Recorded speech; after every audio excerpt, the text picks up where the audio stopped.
నమస్కారం. దూరదర్శన్ వార్తలకు స్వాగతం. నేను త్రిమూర్తులు. ముందుగా ముఖ్యాంశాలు. మంత్రులు పొన్నం అడ్లూరి మధ్య సమస్యన వివాదం. పార్టీ అభివృద్ధి కోసం కలిసి పనిచేస్తామన్న మంత్రులు. కాంగ్రెస్ పాలనలో సాగునీటి సంక్షోభంతో రైతులు ప్రాణాలు విడిచారని కేటీఆర్ ఆరోపణ. రైతుల ఆత్మహత్యలకు సీఎం రేవంత్ రెడ్డి బాధ్యత వహించాలన్న బీఆర్ఎస్ వర్కింగ్ ప్రెసిడెంట్. ఢిల్లీలో ఇండియా మొబైల్ కాంగ్రెస్ సదస్సు ప్రారంభించిన ప్రధాని. భారత్లో పెట్టుబడులు ఆవిష్కరణలకు ఇది సరైన సమయమన్న మోదీ. డిజిటల్ కనెక్టివిటీ ప్రజల జీవితాల్లో అంతర్భాగంగా మారిందని వ్యాఖ్య. 2 రోజుల పర్యటన కోసం ముంబై చేరుకున్న బ్రిటన్ పీఎం. ప్రధాని మోదీతో రేపు సమావేశం కానున్న కీర్ స్టార్మర్. దేశవ్యాప్తంగా ఘనంగా జరుగుతున్న ఎయిర్ ఫోర్స్ డే వేడుకలు. ఘజియాబాద్లో జరిగిన కార్యక్రమంలో పాల్గొన్న వాయుసేన చీఫ్ ఏపీ సింగ్. యుద్ధ స్మారకం వద్ద నివాళి అర్పించిన త్రివిధ దళాధిపతులు, సిడిఎస్. కరూర్ ఘటనపై సిట్ విచారణను వ్యతిరేకిస్తూ సుప్రీంకోర్టును ఆశ్రయించిన టీవీకే పార్టీ. రిటైర్డ్ సుప్రీంకోర్టు న్యాయమూర్తి పర్యవేక్షణలో విచారణ జరపాలని పిటిషన్. తెలంగాణలో స్థానిక సంస్థల ఎన్నికల్లో బీసీలకు 42% రిజర్వేషన్ల అంశంపై హైకోర్టులో విచారణ కొనసాగుతోంది. ఈ ఉదయం విచారణ ప్రారంభించిన న్యాయస్థానం రిజర్వేషన్ల ప్రస్తుత పరిస్థితి ఏంటని పిటిషనర్ తరపు న్యాయవాదులను ప్రశ్నించింది. బీసీ రిజర్వేషన్లు 42% పెంచుతూ తెలంగాణ ప్రభుత్వం జీవో జారీ చేసిందని, స్థానిక సంస్థల ఎన్నికల నిర్వహణకు షెడ్యూల్ కూడా విడుదల అయిందని లాయర్లు బెంచ్కు తెలిపారు. సుప్రీంకోర్టులో బీసీ రిజర్వేషన్లపై దాఖలైన పిటిషన్ను తిరస్కరించిన అంశాన్ని కూడా ప్రస్తావించారు. దీంతో బీసీ రిజర్వేషన్లపై దాఖలైన అన్ని పిటిషన్లపై ఒకేసారి వాదనలు వింటామని చెప్పింది. ప్రభుత్వం తరపున అభిషేక్ మను సింఘ్వి వాదనలు వినిపిస్తున్నారు.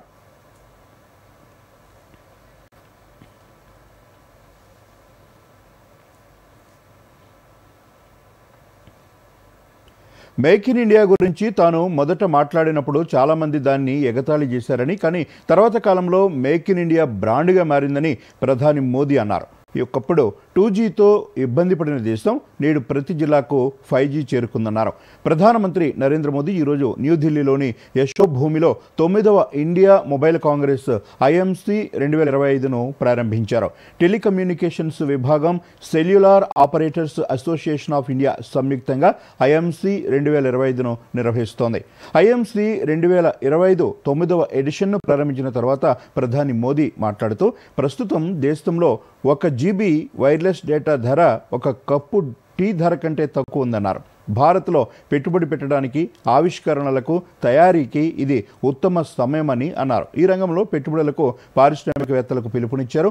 దేశంలో డిజిటల్ కనెక్టివిటీ ఇకపై ఒక ప్రత్యేక హక్కు లేదా విలాసం కాదని, ప్రతి భారతీయుడి జీవితంలో అంతర్భాగంగా మారిందని ప్రధానమంత్రి చెప్పారు. కేంద్ర మంత్రి జ్యోతిరాదిత్య సింధియా మాట్లాడుతూ, దేశ టెలికాం విప్లవం 4 Dలు అంటే డెమోక్రసీ, డెమోగ్రఫీ, డిజిటల్ ఫస్ట్, డెలివరీపై ఆధారపడి ఉందన్నారు. आप याद करिए, मैंने जब मेक इन इंडिया की बात कही थी तो कुछ लोग कैसे इसका मजाक उड़ाते थे. शक संदेह में जीने वाले लोग कहते थे कि भारत टेक्नोलॉजिकली एडवांस चीजें कैसे बनाएगा, क्योंकि उनके दौर में नई टेक्नोलॉजी को भारत तक आने में कई दशक लग जाते थे. देश ने उसका जवाब दिया. जो देश कभी 2G को लेकर स्ट्रगल करता था, आज उसी देश के लगभग हर जिले में 5G पहुंच चुका है.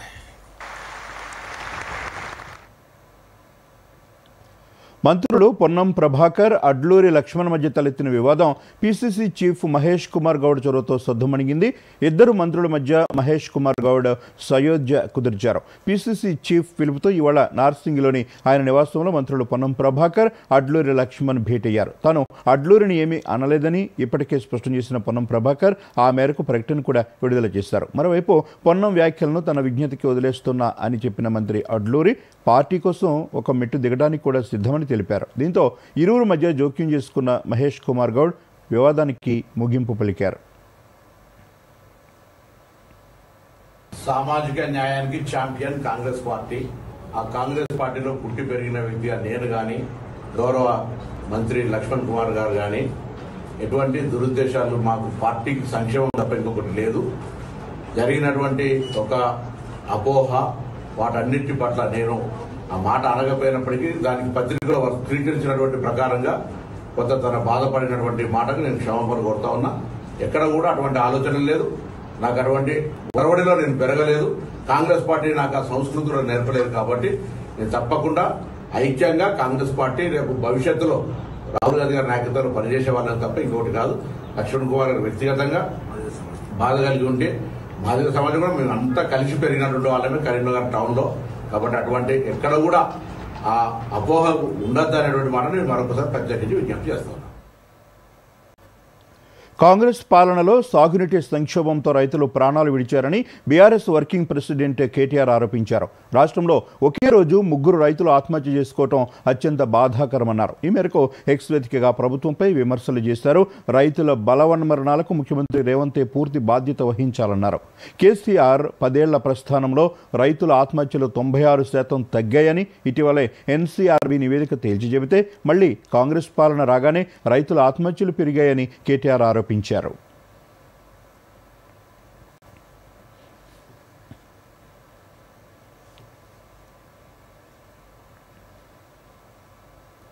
రాష్ట్రంలో ఫోన్ ట్యాపింగ్ కేసుపై సుప్రీంకోర్టులో విచారణ మరోసారి వాయిదా పడింది. తదుపరి విచారణ అక్టోబర్ 14కు వాయిదా వేసింది. మాజీ intelligence chief Prabhakar Rao SIT విచారణకు ఏమాత్రం సహకరించడం లేదని ఆయన దాఖలు చేసిన ముందస్తు బెయిల్ పిటిషన్తో పాటు ఇంటీరియం ప్రొటెక్షన్ను రద్దు చేయాలని తెలంగాణ ప్రభుత్వం దేశ అత్యున్నత న్యాయస్థానాన్ని ఆశ్రయించింది. దీంతో ఇవాళ విచారణకు వచ్చినప్పటికీ మరోసారి వాయిదా పడింది.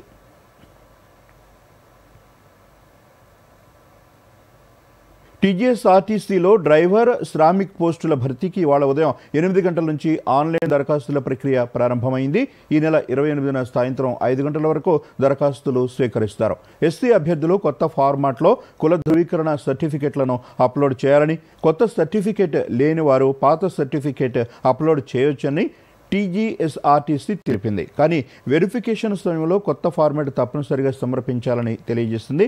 లేనిచో ఎస్సీ కేటగిరీలో పరిగణించాలని స్పష్టం చేస్తుంది. మరిన్ని వివరాలకు www.tgprb.in వెబ్సైట్ను సందర్శించాలని అధికారులు తెలిపారు.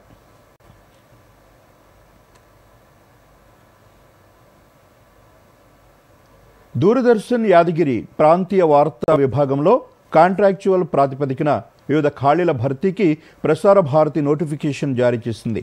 Senior correspondent, anchor come correspondent grade 2, anchor come correspondent grade 3, bulletin editor, broadcasting executive, video post production assistant, content executive, copy editor, copy writer, packaging assistant, videographer పోస్టులను ఈ నోటిఫికేషన్ ద్వారా భర్తీ చేస్తారు. దరఖాస్తు చేసుకునేందుకు అక్టోబర్ 21 చివరి తేదీ. కాగా పూర్తి వివరాలకు avadhan.prasarbharati.org వెబ్సైట్ను సందర్శించవచ్చు.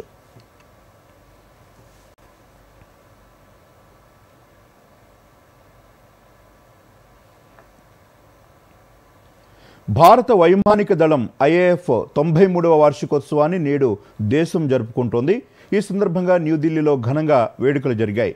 మొదట త్రివిధ దళాధిపతులు CDS general Anil Chauhan National War Memorial వద్ద పుష్పాంజలి ఘటించారు. అలాగే హిండన్ వైమానిక స్థావరంలో భారీ కవాతు నిర్వహించింది.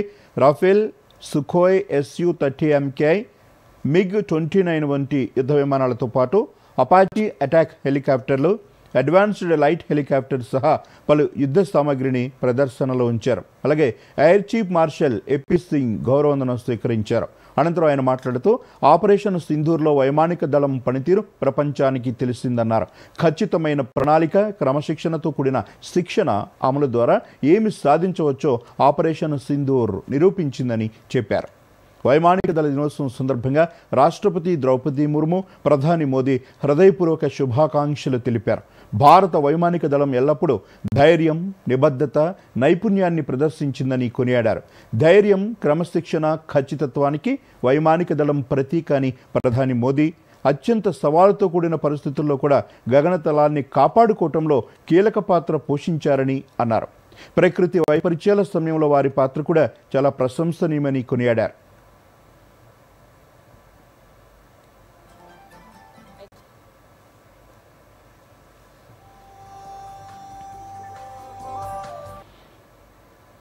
Our performance in Operation Sindoor fills us with professional pride.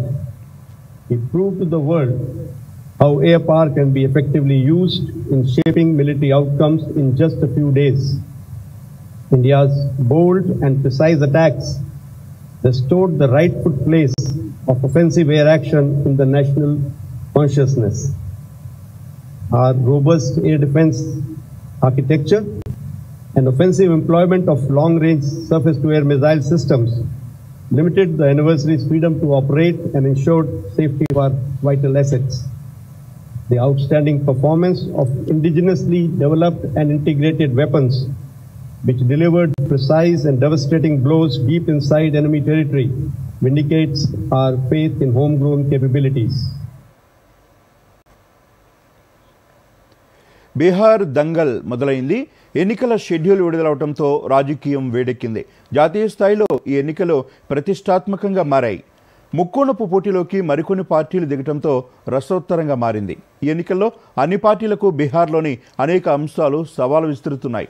ఈ క్రమంలో పార్టీలన్నీ ఎలాంటి వ్యూహాలకు పదులు పెడుతున్నాయి? ఎన్డీఏ అధికారం నిలబెట్టుకుంటుందా? ఇండీ కూటమి సత్తా చాటుతుందా? ప్రశాంత్ కిషోర్ మ్యాజిక్ చేస్తారా? ఆప్ ఆరంగేట్రం ఎలా ఉండనుంది? తదితర వివరాలు చూద్దాం. బీహార్ అసెంబ్లీ ఎన్నికలు 2 దశల్లో జరగనున్నాయి. ఈ క్రమంలో ఇప్పటికే పార్టీలన్నీ తమ వ్యూహాలను అమలు చేస్తున్నాయి. అయితే అన్ని పార్టీలకు రాష్ట్రంలో అనేక అంశాలు సవాల్ విసురుతున్నాయి. బీహార్లో ఎన్డీఏ కూటమిలో BJP, JDU, Jitan Ram Manjhi party, LJP, Upendra Kushwaha party కలిసి పోటీ చేస్తుండగా ఇండీ కూటమిలో RJD, Congress, CPI, ML liberation ఇతర పార్టీలు ఉన్నాయి. దీంతో అధికారం నిలుపుకునేందుకు ఎన్డీఏ కూటమి ప్రయత్నిస్తుండగా సత్తా చాటి బీహార్ హస్తగతం చేసుకోవాలని ఇండీ కూటమి వ్యూహాలు రచిస్తోంది. ఇదిలా ఉంటే రాష్ట్రంలో ప్రధాన అంశాలను అస్త్రంగా మార్చుకుని పార్టీలు బరిలో దిగుతున్నాయి. బీహార్లో కులాల దామాషా పద్ధతిలో రిజర్వేషన్లు కల్పించాలన్న డిమాండ్కు అసెంబ్లీ ఎన్నికలు అగ్ని పరీక్షగా నిలవనున్నాయి. దీంతో పాటు ఎన్నికల సంఘం చేపట్టిన ప్రత్యేక ముమ్మర సవరణ ఎస్ఐఆర్ ప్రధాన అంశాలుగా ఎన్నికలు జరగనున్నాయి. రాష్ట్రానికి ప్రత్యేక హోదా కూడా ఎన్నికల అంశంగా నిలవనుంది. ఈ నేపథ్యంలో కూటముల మధ్య హోరాహోరీగా పోరు సాగే అవకాశం ఉంది. రాష్ట్రంలో కులగణన తర్వాత కులాల వారీగా కోటా అమలు చేయాలనే డిమాండ్లు వచ్చాయి. బీహార్లో వెనుకబడిన వర్గాలకు రిజర్వేషన్లు పెంచిన ఘనత తమదేనని అటు ఎన్డీఏ, ఇటు ఇండియా కూటమి చెప్పుకుంటున్నాయి. దీంతో వచ్చే బీహార్ ఎన్నికల్లో ఫలితాలు జాతీయ స్థాయిలో కులగణన, రిజర్వేషన్ల పెంపుపై ప్రభావం చూపే అవకాశం ఉందని రాజకీయ విశ్లేషకులు భావిస్తున్నారు. అలాగే రాష్ట్రానికి ప్రత్యేక హోదా కల్పించాల్సిందేనని నితీష్ కుమార్ చాలా కాలంగా డిమాండ్ చేస్తున్నారు. ప్రతిపక్షం దీన్ని ఆయుధంగా మలుచుకునే అవకాశం ఉంది. ఇక రాష్ట్రంలో చేపట్టిన అభివృద్ధి పనులు, నితీష్ కుమార్ పాలన దక్షత ఎన్డీఏ కూటమిని మరోసారి అధికారంలోకి తెస్తాయని ధీమా వ్యక్తం చేస్తున్నాయి. కేంద్ర రాష్ట్ర ప్రభుత్వాలు ఇటీవల ప్రకటించిన సంక్షేమ పథకాలను ఎన్డీఏ ప్రచారాస్త్రాలుగా మలుచుకోనుంది. ప్రధాని మోదీ ఇటీవల ప్రారంభించిన అభివృద్ధి పథకాలు, సుపరిపాలన ఎన్డీఏ కూటమికి బలంగా మారాయి. 2 కూటముల మధ్యలోకి కొత్తగా ప్రశాంత్ కిషోర్ ఎంట్రీ ఇచ్చారు. జన్ సూరజ్ పార్టీతో రంగంలోకి దిగిన ప్రశాంత్ కిషోర్ బీహార్లో విస్తృతంగా పర్యటిస్తూ ప్రజలను ఆకట్టుకునే ప్రయత్నం చేస్తున్నారు. కులమత రాజకీయ కులమానాలకు అతీతంగా ప్రజలను తమ పార్టీని ఆదరించాలని కోరుతున్నారు. ఇక బీహార్లో వామపక్షాలు బలంగా ఉన్నాయి. గత ఎన్నికల్లో ఆ పార్టీలు 16 స్థానాలు సాధించాయి. Hyderabad MP Asaduddin party MIM కూడా పోటీ చేస్తోంది. ఇదే ఎన్నికల్లో బీహార్లో తొలిసారి ఆమ్ ఆద్మీ పార్టీ బరిలోకి దిగుతోంది. ఒక్కో రాష్ట్ర అసెంబ్లీలో పోటీ చేస్తూ వస్తున్న ఆప్ బీహార్లో ఏ మేరకు ప్రభావం చూపనుందనేది ఆసక్తికరంగా మారింది. ఢిల్లీలో అధికారం కోల్పోవడంతో ఆ పార్టీ కాస్త డీలా పడిందని విశ్లేషకులు చెబుతున్నారు. మరి బీహార్లో తొలిసారి బరిలోకి దిగి సత్తా చాటుతుందా చూడాల్సి ఉంది. Bureau report, Doordarshan news. ఇప్పుడు బులెటిన్లో షార్ట్ బ్రేక్. తాతయ్య ఇది ఏం మొక్క? టాంజరీన్, చాలా తీగా ఉంటుంది, పీకేయద్దు. ఫ్రీ ఫారెన్ ట్రిప్, లింక్ పై క్లిక్ చేయండి, ఇప్పుడే చేస్తాం. తాతయ్య ఆగండి, లింక్ పైన క్లిక్ చేయకండి. ఎందుకు? ఇది SMS స్కామ్. క్లిక్ చేస్తే మీ బ్యాంక్ డీటెయిల్స్ దొంగిలించబడతాయి. ఓ థ్యాంక్స్ గప్పు, కాపాడావు. ఇదిగో నీ తెలివితనానికి ఫలితం. RBI అంటుంది స్మార్ట్ అవ్వండి, కూల్ గా ఉండండి.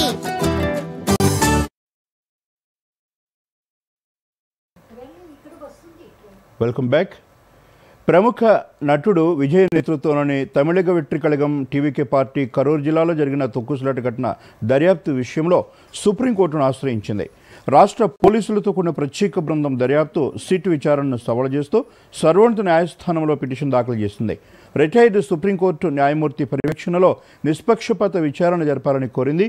హైకోర్టు తమ వాదనలు వినకుండా, వాస్తవ దర్యాప్తు లేకుండా పార్టీకి వ్యతిరేకంగా కఠిన వ్యాఖ్యలు చేసిందని టీవీకే ఆరోపించింది.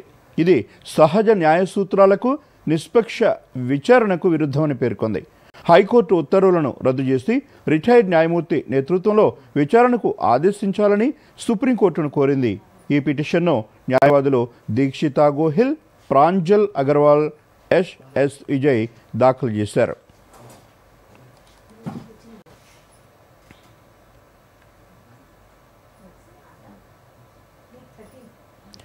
మరోవైపు కరూరు తొక్కిసలాట బాధితులను వ్యక్తిగతంగా కలిసి పరామర్శించేందుకు అనుమతి ఇవ్వాలని తమిళ హీరో తమిళగ వెట్రి కళగం టీవీకే అధినేత విజయ్ ప్రభుత్వాన్ని కోరారు. ఈ మేరకు ఆయన తమిళనాడు డీజీపీకి ఈమెయిల్ ద్వారా ఒక విజ్ఞప్తి పంపారు. బాధితులతో నేరుగా మాట్లాడి వారికి తన ప్రగాఢ సానుభూతిని తెలియజేయాలని భావిస్తున్నట్లు ఆయన పేర్కొన్నారు.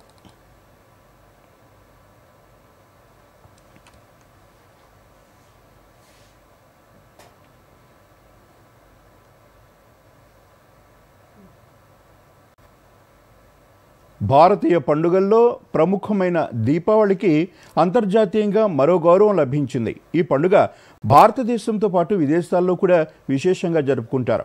దీపావళి సమీపిస్తున్న వేళ అమెరికాలోని కాలిఫోర్నియా రాష్ట్రం దీనిని అధికారిక సెలవు దినంగా ప్రకటించింది. ఈ మేరకు గవర్నర్ న్యూసమ్ ప్రకటన జారీ చేశారు. గతంలో అమెరికా కాంగ్రెస్లో దీపావళిని సెలవు దినంగా గుర్తించాలని బిల్లు ప్రవేశపెట్టగా కాలిఫోర్నియా స్టేట్ అసెంబ్లీ ఆమోదించిన బిల్లుపై గవర్నర్ న్యూసమ్ సంతకం చేశారు. ఈ బిల్లును అసెంబ్లీ సభ్యుడు ఆష్ కల్రా ప్రవేశపెట్టారు. దీపావళిని సెలవుగా ప్రకటించడం ద్వారా కాలిఫోర్నియాలోని లక్షలాది మంది భారతీయ అమెరికన్లకు గౌరవమని, ఈ పండుగ సద్భావన, శాంతి, సమైక్యత విలువలను సమాజానికి అందిస్తుందని ఆయన పేర్కొన్నారు. పెన్సిల్వేనియా, న్యూయార్క్ తర్వాత దీపావళిని సెలవుగా గుర్తించిన మూడో అమెరికన్ రాష్ట్రంగా కాలిఫోర్నియా నిలిచింది. H-1B వీసా ఫీజును $1,00,000 పెంచుతూ అమెరికా అధ్యక్షుడు డొనాల్డ్ ట్రంప్ తీసుకున్న నిర్ణయంపై గందరగోళం కొనసాగుతోంది. ఈ ఫీజు పెంపును పలువురు టెక్ నిపుణులు సమర్థించగా ఎన్విడియా CEO జెన్సన్ హువాంగ్ కూడా ట్రంప్ నిర్ణయానికి మద్దతు తెలిపారు. అయినప్పటికీ ఫీజుల విషయంలో వెనక్కి తగ్గేది లేదని, H-1B వీసాల స్పాన్సర్షిప్ను కొనసాగిస్తామని ఆయన స్పష్టం చేశారు. ఈ మేరకు ఉద్యోగులకు సందేశం పంపినట్లు మీడియా వెల్లడించింది. ఎన్విడియా అనేక మంది వలసదారులు పనిచేస్తున్నారని, అమెరికాలో లభించిన అవకాశాలు వారి జీవితాలను మెరుగుపరిచాయని హువాంగ్ పేర్కొన్నారు. ప్రపంచవ్యాప్తంగా వలస వచ్చిన ప్రతిభావంతులే ఎన్విడియా విజయానికి కారణమని, చట్టబద్ధమైన వలసలు సాంకేతిక రంగంలో అమెరికా నాయకత్వానికి కీలకమని ఆయన అన్నారు. ఫీజు పెంపును పట్టించుకోకుండా ప్రతిభావంతులను తీసుకువస్తామని హామీ ఇచ్చారు.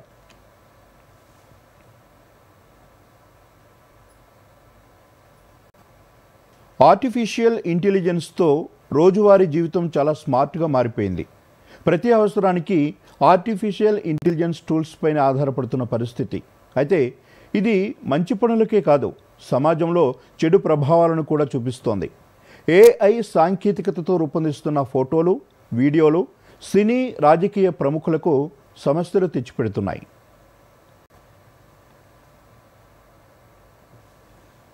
ఉపయోగించి తయారు చేస్తున్న ఫోటోలు, వీడియోలు సోషల్ మీడియాలో హల్చల్ చేస్తున్నాయి.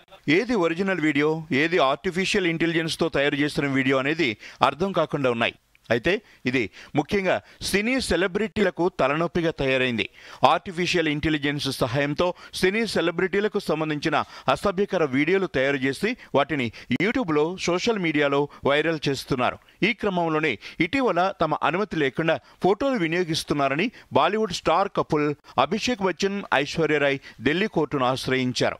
అనుమతి లేకుండా అనేక వెబ్సైట్లు తమ పేరును ఉపయోగించి వస్తువులను కూడా విక్రయిస్తున్నాయని ఆరోపిస్తూ పిటిషన్ దాఖలు చేశారు. వీరి పిటిషన్ను స్వీకరించిన ఢిల్లీ కోర్టు తీర్పునిచ్చింది. వ్యక్తిగత భద్రతకు భంగం కలిగించేలా ఉన్న వాటిని తొలగించాలని ఆదేశాలు జారీ చేసింది.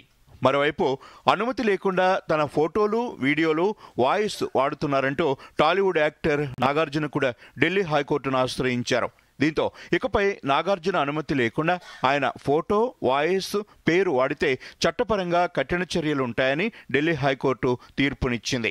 కొన్ని యూట్యూబ్ ఛానళ్లు, ఏఐ వీడియోల్లో కొందరు నాగార్జున బ్రాండ్, ఫోటోలు, వాయిస్ వాడుకుని కించపరిచేలా వీడియోలు, రీల్స్ చేస్తుండటంతో ఆయన న్యాయస్థానాన్ని ఆశ్రయించాల్సి వచ్చింది. దీంతో ఇకపై ఎవరైనా సరే పర్మిషన్ లేకుండా నాగార్జున ఐడెంటిటీని వాడుకుంటే తదుపరి చర్యలను ఎదుర్కోవాల్సి ఉంటుంది. ప్రజలను మోసగించేందుకు నేరగాళ్లు ఆర్టిఫిషియల్ ఇంటెలిజెన్స్ను ఉపయోగించి క్లోనింగ్, ఫేక్ వీడియో లాంటివి సృష్టిస్తున్నారని కేంద్ర ఆర్థిక మంత్రి నిర్మలా సీతారామన్ ఆందోళన వ్యక్తం చేశారు. ఏఐ దుర్వినియోగం కాకుండా అడ్డుకట్ట వేసేందుకు తగు చర్యలు తీసుకోవాలని, రిస్క్ మేనేజ్మెంట్ వ్యవస్థలను పటిష్టం చేసుకోవాలని ఫిన్టెక్ సంస్థలకు సూచించారు. కొత్త తరం మోసాల్లో ఏఐతో గొంతులను అనుకరించి క్లోన్ ఐడెంటిటీలతో వీడియోలు రూపొందించి మోసాలు చేస్తున్నారని, తనకు కూడా ఇలాంటి అనుభవం ఎదురైందని చెప్పారు కేంద్ర మంత్రి Nirmala Sitharaman. I'm not personalizing it, but I can say I have seen several deep fake videos of myself being circulated online, manipulated to mislead citizens, distort facts. It was a reminder of the urgency with which we must strengthen our defenses.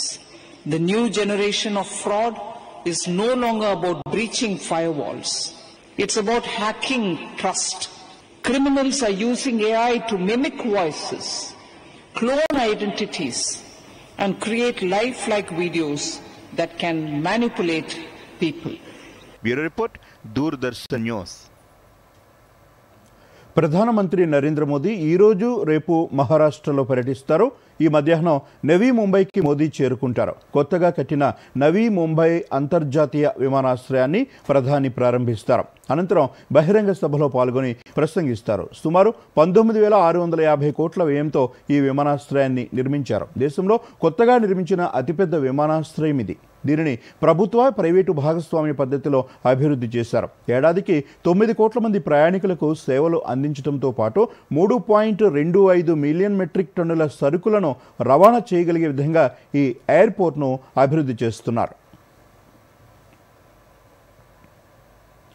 2 రోజుల పర్యటనలో భాగంగా Britain ప్రధాని Keir Starmer ఈ ఉదయం భారత్ చేరుకున్నారు.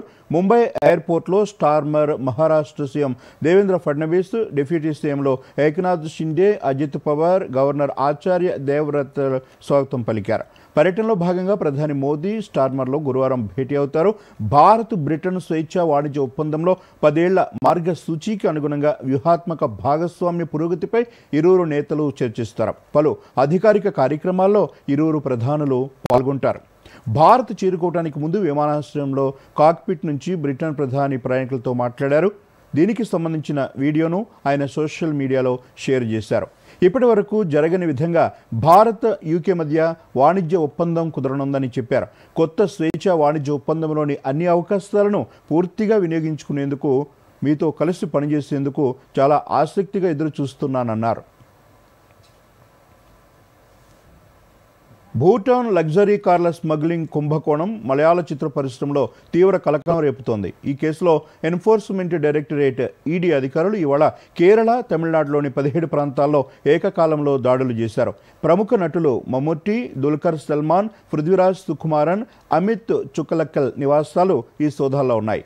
విదేశీ మాదక ద్రవ్య నిర్వహణ చట్టం ఫెమా ఉల్లంఘనల ఆరోపణలతో ఈడీ ఈ చర్యలు చేపట్టింది.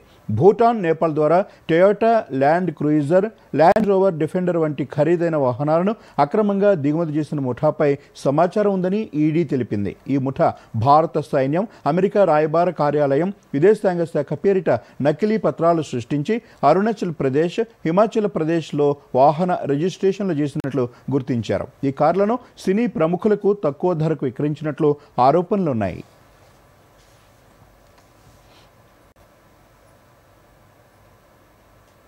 కేంద్ర ప్రభుత్వం తీసుకువచ్చిన జీఎస్టీ సంస్కరణలు వినియోగదారులకు కొత్త ఉత్సాహాన్నిచ్చాయి. సామాన్యుల ప్రయోజనాలే లక్ష్యంగా ప్రకటించిన జీఎస్టీ సంస్కరణలు దేశ ప్రజలకు ఊరట కల్పించాయి. నిత్యావసర వస్తువుల నుంచి కార్ల వరకు అన్ని ధరలు తగ్గాయి. ఈ నేపథ్యంలో జీఎస్టీ తగ్గింపు కార్ల ధరలు, కొనుగోళ్లపై మరిన్ని వివరాలు చూద్దాం.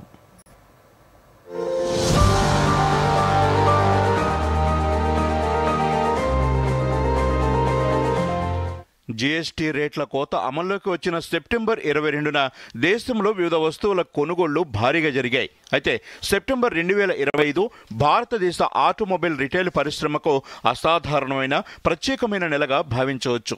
3.5 దశాబ్దాల్లోనే లేనంతగా ఆ ఒక్కరోజు కార్ల అమ్మకాలు వేల సంఖ్యలో జరిగినట్లు మారుతి, టాటా, హ్యుండై సంస్థలు ప్రకటించాయి. డిజిటల్ పద్ధతిలో జరిగిన చెల్లింపులు కూడా 11 లక్షల కోట్లుగా నమోదయ్యాయని, ఈ నెల 21తో పోలిస్తే ఈ మొత్తం దాదాపు 10 రెట్లు అధికమని రిజర్వ్ బ్యాంక్ ఆఫ్ ఇండియా చెల్లింపు వ్యవస్థల సెటిల్మెంట్ గణాంకాలు వెల్లడించాయి. జీఎస్టీ తగ్గింపు మొదలైన ఒక్కరోజే కాదు, తర్వాత కూడా కొనుగోళ్ల జోరు కొనసాగుతోంది. జీఎస్టీ తగ్గింపుతో మారుతి, సుజుకి అత్యధిక కార్లు విక్రయించి మొదటి స్థానంలో నిలవగా టాటా, మహీంద్రా, హ్యుండై తర్వాతి స్థానాల్లో ఉన్నాయి. మారుతి సుజుకి జీఎస్టీ తగ్గింపు అమల్లోకి వచ్చిన సెప్టెంబర్ 22 నుంచి 80,000 యూనిట్లకు పైగా కార్లను విక్రయించింది. రోజువారీ బుకింగ్లు 18,000 వరకు నమోదైనట్లు తెలిపింది. మారుతి సుజుకి సెప్టెంబర్ 2025 అమ్మకాలు 27.5% వృద్ధి చెంది 173,500 యూనిట్లకు చేరుకోవడంతో రిటైల్ మార్కెట్లో అగ్రస్థానంలో ఉంది.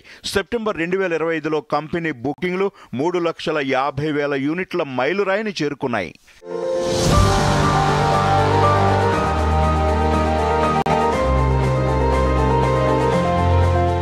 టాటా మోటార్స్ సెప్టెంబర్లో 60,907 యూనిట్లను విక్రయించింది. హ్యుండై మోటార్ ఇండియా సెప్టెంబర్లో మొత్తం అమ్మకాలు గత సంవత్సరంతో పోలిస్తే 10% పెరిగి 70,347 యూనిట్లకు చేరుకున్నాయని నివేదించింది.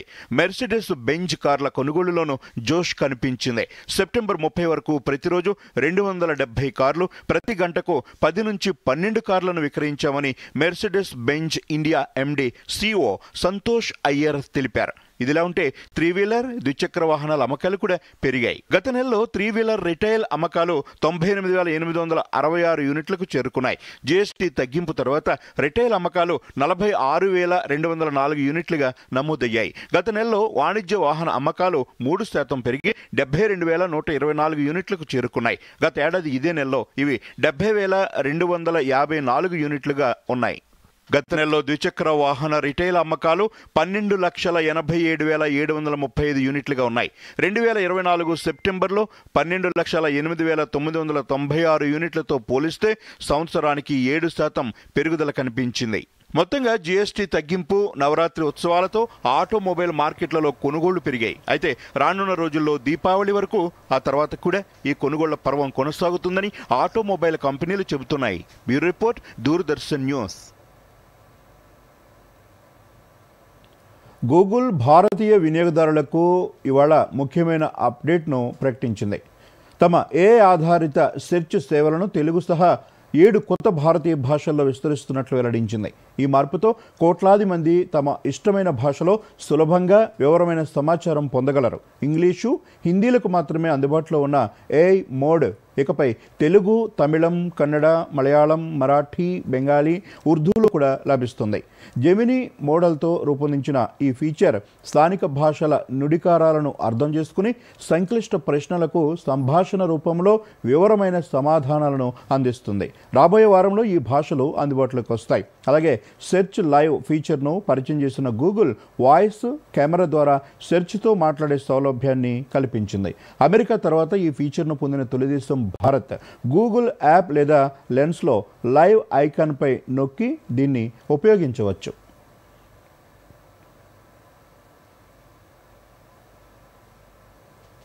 ఇక మరోమారు ముఖ్యాంశాలతో వార్తలు ముగిద్దాం. నమస్కారం. మంత్రులు పొన్నం అడ్లూరి మధ్య సమస్యన వివాదం. పార్టీ అభివృద్ధి కోసం కలిసి పనిచేస్తామన్న మంత్రులు. కాంగ్రెస్ పాలనలో సాగునీటి సంక్షోభంతో రైతులు ప్రాణాలు విడిచారని కేటీఆర్ ఆరోపణ. రైతుల ఆత్మహత్యలకు సీఎం రేవంత్ రెడ్డి బాధ్యత వహించాలన్న బీఆర్ఎస్ వర్కింగ్ ప్రెసిడెంట్. ఢిల్లీలో ఇండియా మొబైల్ కాంగ్రెస్ సదస్సు ప్రారంభించిన ప్రధాని. భారత్లో పెట్టుబడులు ఆవిష్కరణలకు ఇది సరైన సమయమన్న మోదీ. డిజిటల్ కనెక్టివిటీ ప్రజల జీవితాల్లో అంతర్భాగంగా మారిందని వ్యాఖ్య. 2 రోజుల పర్యటన కోసం ముంబై చేరుకున్న బ్రిటన్ పీఎం. ప్రధాని మోదీతో రేపు సమావేశం కానున్న కీర్ స్టార్మర్. దేశవ్యాప్తంగా ఘనంగా జరుగుతున్న ఎయిర్ ఫోర్స్ డే వేడుకలు. ఘజియాబాద్లో జరిగిన కార్యక్రమంలో పాల్గొన్న వాయుసేన చీఫ్ ఏపీ సింగ్. యుద్ధ స్మారకం వద్ద నివాళి అర్పించిన త్రివిధ దళాధిపతులు, సిడిఎస్.